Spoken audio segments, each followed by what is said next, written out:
D का source जो है वो सनलाइट और स्किन के बीच का संबंध है, और इसी के साथ में वॉकिंग, मूविंग, रनिंग, प्लेइंग, ये शब्द जुड़ा हुआ है। एक्चुअली जो नेचुरल सिंथेसिस होती है विटामिन डी की, वो आपकी स्किन में एडिपोज टिश्यूज होते हैं, और उन एडिपोज टिश्यूज में फैट का डिपोजिशन होता है।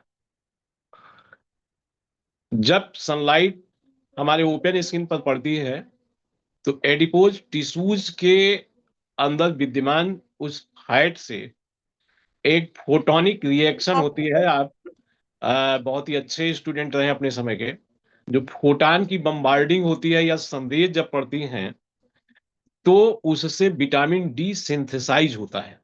ऐसा लोग कहते हैं कि सूर्य से हमें विटामिन डी मिलता है, ऐसा नहीं होता है। सूर्य की किरणों के संपर्क में जब हमारी स्किन आती है तो वहां सिंथेसिस होती है, संश्लेषण होता है। पहला पार्ट तो ये हो गया। दूसरा पार्ट हुआ कि विटामिन डी और कैल्शियम, इन दोनों का, कैल्शियम कैल्शियम के साथ आपका बॉन्डिंग के लिए मैग्नीशियम भी इंपॉर्टेंट है।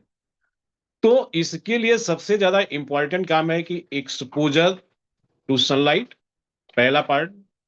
और दूसरी चीज है लाइफ स्टाइल, जहां पे मूवमेंट बहुत जरूरी हो जाता है। कैल्शियम मेटाबॉलिज्म के लिए दोनों चीजें जरूरी है, कैल्शियम और विटामिन डी के लिए। तो ये चीजें कहीं ना कहीं हमारे शरीर में, हमारी लाइफ स्टाइल से, हम यहाँ पर न्यूट्रिशन तो बैलेंस कर ले जा रहे हैं, सारी चीजें मिल जा रही हैं। विटामिन डी भी है, विटामिन डी भी मिल रही है, जा रही है, लेकिन जो उसका 20% पार्ट है वो पूरा नहीं हो पा रहा है। थोड़ा सा वॉकिंग, मूविंग, रनिंग, एक्सरसाइज ये जरूरी है। अगर उस बैलेंस को हम नहीं कर पा रहे हैं, न्यूट्रिशन का 80% रोल पूरा हो रहा है, लेकिन जितना विटामिन एब्जॉर्ब होना चाहिए बॉडी के अंदर, वो एब्जॉर्ब नहीं हो पा रहा है। मेटाबोलाइट नहीं हो पा रहा है। मेटाबोलाइट नहीं हो पा रहा है, इसलिए नहीं हो पा रहा है क्योंकि हमारे जो लाइफ स्टाइल है, जो उसके लिए जरूरी पार्ट है, जो उसका फैक्टर है, या यूं कह लीजिए कि जो उसको सपोर्ट करता है, उसको हम नहीं दे पा रहे हैं। क्वेश्चन बहुत